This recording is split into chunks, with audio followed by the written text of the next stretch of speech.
Zombie Apocalypse.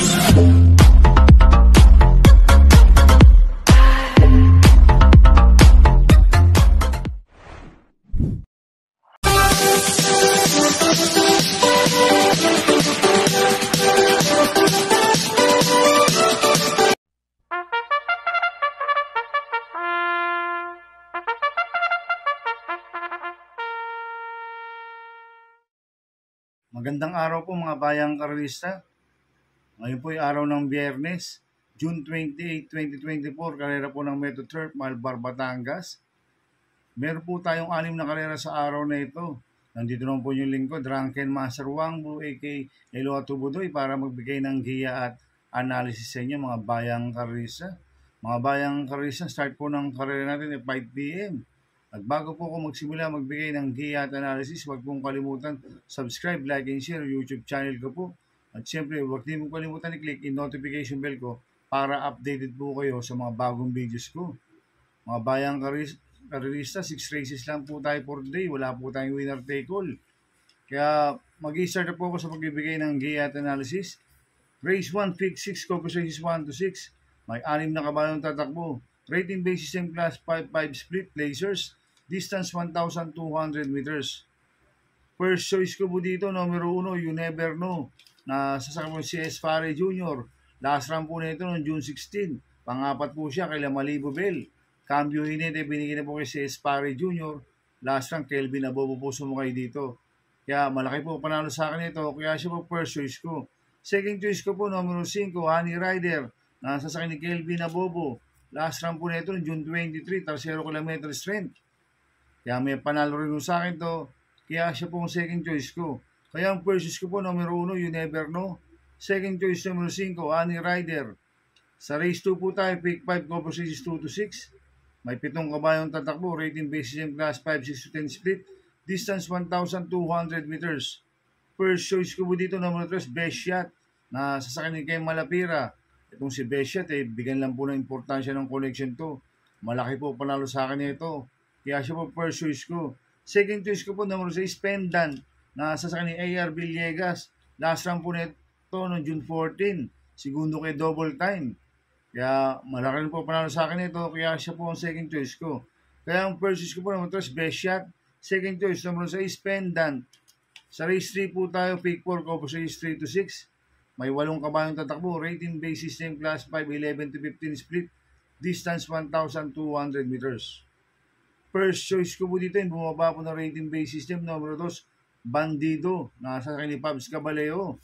Itong kabayo na ito, pwedeng iuna, pwedeng isunod.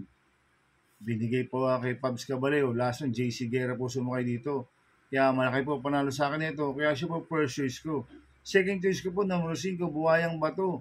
Nasa sa kay ni Mark Alvarez. Itong si Buhayang Bato, siya po yung mayroong best time dito na 1.13.8 sa distance 1,200 meters.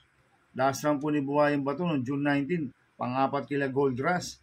Cambio Hinete, binigyan na po kay Mark Alvarez. Last round, CL Albingo na po sumakay dito. Kaya malaki rin po panalo sa akin ito. Kaya siya po second choice ko. Kaya ang first choice ko po numero 2, Bandido.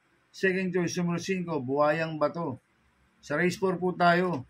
May 8 kabayong tatakbo. Rating basis ng class 5-5 non-placers. Distance 1,200 meters. First choice ko po dito, yung banderang numero 6, Tokyo Rumba. Nasa sa kanya Lester De Jesus.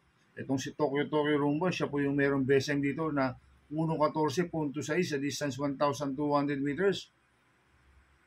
Ang kupang distansya, 1,200 meters. Kaya malaki po panalo sa akin ito. Kaya siya po first choice ko. Second choice ko po, numero 8, Happy Julian.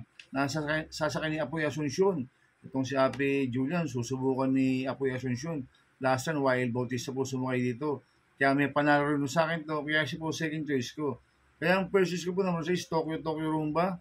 Second choice, numero 8, Happy Julian. Sa race 5 po tayo, sa penultimate race. May 11 kabayong tatakbo. Rating basis ng class 5, 6 to 10 split. Distance 1,400 meters. So, solohin ko na po ito, numero 10, Isaiah, na sasakyan ni John Alvin Guse. Mababa na sa laban to. Nag-barrier trial po siya noong May 8. Nag-preba siyang 1.17.8 sa distance 1,200 meters. Ang quartos po niya, 24 media, 28 media. 1.17.8 po ang preba ni Isaiah. Kaya sosolohin ko na po yan, numero 10, Isaiah. Sa last race po tayo sa race 6. May 12 kabayang tatakbo. Rating basis yung class 4, 22-27. Distance 1,400 meters. First choice ko po dito, numero 7, Ruby Bell. Na sasakyan po ni JB Hernandez. Last round po nito, June 16. Pang-5 kila Primavera, si Ruby Bell. Kaya malaki po panalo sa akin ito. Kaya siya po first choice ko. Second choice ko po, numero 11, Runway 10. Nasasakyan po ni Apoy Asuncion. Last round po nito, June 11. Segundo po siya kay front runner. Kaya may panalo rin sa akin to. Kaya siya po second choice ko. At lalagyan ko po ng third choice sa Pandiado, numero 3, Full Control. Nasasakyan po ni Danny Boy Camanyero. Ito, nag-barrel trial po siya nung June 21. Tarsero ko lang, Magnificus Sister Moon. Kaya sa akin, magandang diado to. Kaya siya po third choice ko. Kaya ang first choice po, number 7, Ruby Bell. Second choice, number 11, Runway 10. Third choice sa Pandiado, number 3, Full Control. Good luck and happy racing mga bayang karalisa. Hinuulit ko, ito'y gabay ko lang at analysis ko. Pero pagdating sa tayan, kayo pa din masusunod. Sana iswertein tayo at magsitama. Kaya good luck po sa ating lahat mga bayang karalisa. Mga bayang karalisa, shoutout muna ako. Happy racing po sa mga bagong subscriber ko. At sa mga walang sawang sumusubaybay sa YouTube channel ko. Maraming salamat po sa inyo. At happy racing rin po sa mga boss ko, kay Boss Manuel Chua, Boss Chuck Ongkok, Boss Jing Garcia. At happy racing rin po sa mga taga Double Rock OTV. At sa mga taga Ping Ping Boys, happy racing. Sana iswertin tayo at magsitama. Kaya mga bayang karalisa, please subscribe my YouTube channel at Tubudoy 2.0. At sana lagi niyo pong panoorin yung ads ko, huwag niyo pong skip. Kaya maraming salamat po sa inyo and God bless.